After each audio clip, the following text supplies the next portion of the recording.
Pour moi, dit le koala. Michel Picolet. Pour moi, dit le koala, ce sera un Coca-Cola. Pour moi, dit l'armure à la grenadine. Avez-vous des esquimaux? Interrogea le nonceau. Seulement des petits pots, répond le serveur corbeau. À la framboise, dit la gerboise. Frais citron, dit le lion. La fourmi. Une fourmi de 18 mètres avec un chapeau sur la tête, ça n'existe pas, ça n'existe pas. Une fourmi traînant un chat plein de pingouins et de canards, ça n'existe pas, ça n'existe pas. Une fourmi parlant français, parlant latin et javanais, ça n'existe pas, ça n'existe pas. Et pourquoi pas? Robert Pignot, la baleine. Quand la baleine a de la peine, un grand jet d'eau pleura son dos.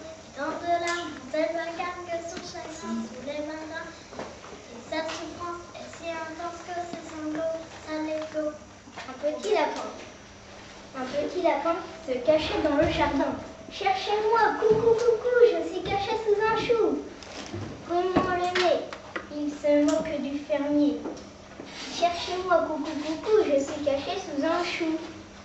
Frisant ses moustaches, le fermier passe et repasse, il ne trouve rien du tout et lapin mange le chou.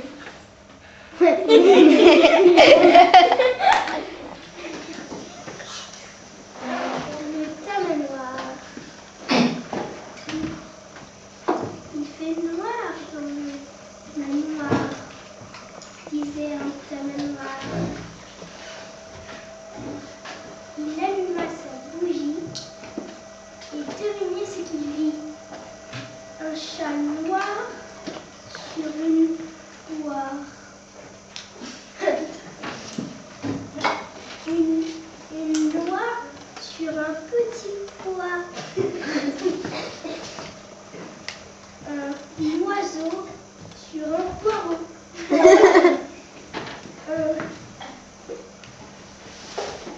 Personne ne va me croire si je raconte mon histoire.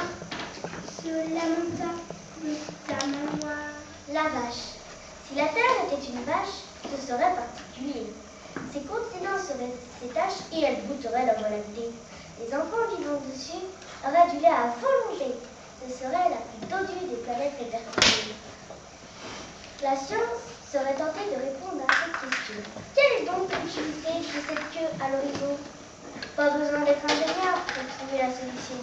C'est un grand ventilateur pour enlever la pollution. Flemme.